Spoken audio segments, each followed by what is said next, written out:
আপনি কি জানেন প্রতি বছর বাংলাদেশ থেকে কত হাজার কোটি টাকা বিদেশে পাচার হয়ে যাচ্ছে? কেনই বা দক্ষিণ এশিয়ায় বাংলাদেশের দ্রব্যমূল্যের দাম সবচেয়ে বেশি? আজকের এই ভিডিওতে এই দুটি মূল্যবান বিষয়ে আলোচনা করা হবে।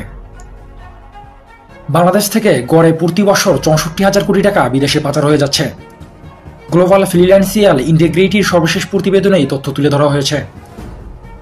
প্রতি বছর দেশের এইসব টাকা পাচার হয়ে চলে যাচ্ছে সিঙ্গাপুর, মালয়েশিয়া, কানাডা, যুক্তরাষ্ট্র, যুক্তরাজ্য, সুইজারল্যান্ড, সংযুক্ত আরব আমিরাত, থাইল্যান্ড সহ আরও ১০টি দেশে। আমদানি রপ্তানি সহ আন্তর্জাতিক বাণিজ্য কারসাজি আর হুন্ডির আড়ালে অর্থ পাচার করছে পাচারকারী সিন্ডিকেট।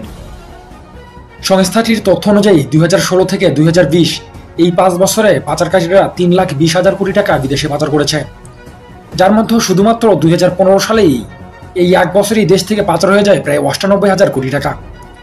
পাচারকৃত টাকার পরিমাণ বিবেচনায় দক্ষিণ এশিয়ায় পাচারকারী দেশ হিসেবে বাংলাদেশের অবস্থান দ্বিতীয়তম। উন্নত দেশগুলোর সঙ্গে বাণিজ্যিক লেনদেনের ১৭.৫%ই কোনো না কোনোভাবে পাচার হচ্ছে বলে দাবি আন্তর্জাতিক এই সংস্থাটির। বিদেশে টাকা পাচার রোধ, পাচারকৃত অর্থ ফেরত আনতে আর পাচারকারীদের চিহ্নিত করে আইনের আওতায় আনতে একযোগে কাজ করছে রাষ্ট্রের ৮টি সংস্থা। তবুও কেন পাচার ঠেকানো যাচ্ছে না কিংবা ফেরত আনা যাচ্ছে না দেশ থেকে পাচারকৃত অর্থসমূহ? দুর্নীতি দমন কমিশনের প্রধান কৌশলী খুরশিদ আলম বলেন, সংসদ সদস্য, বড় ব্যাংকার থেকে শুরু করে প্রভাবশালী ব্যবসায়ীরা পাচারের সঙ্গে জড়িত। তাদের ক্ষমতা এবং প্রভাবের কারণে এই অপরাধ বন্ধ করা যাচ্ছে না। তিনি আরও বলেন, কাগজে কলমে ব্যাংকিং খাত এবং আর্থিক প্রতিষ্ঠানের ওপর নজরদারি আছে, কিন্তু সেই নজরদারি যথেষ্টভাবে সক্ষমতার সঙ্গে কাজ করতে পারছে না। খুরশিদ আলম আরও বলেন, টাকা পাচারের মাধ্যমে পুরো দেশকে আর্থিকভাবে অচল করে দেওয়া হচ্ছে, পঙ্গু করে দেওয়া হচ্ছে দেশের আর্থিক অবস্থা।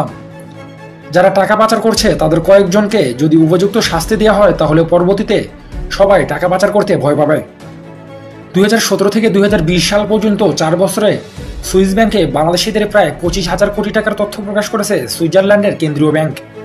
স্বাধীনতার পর এ পর্যন্ত দেশ থেকে পাচার হওয়া লক্ষ কোটি টাকার মধ্যে আজ অবধি মাত্র ২১ কোটি টাকা ফেরত আনা সম্ভব হয়েছে।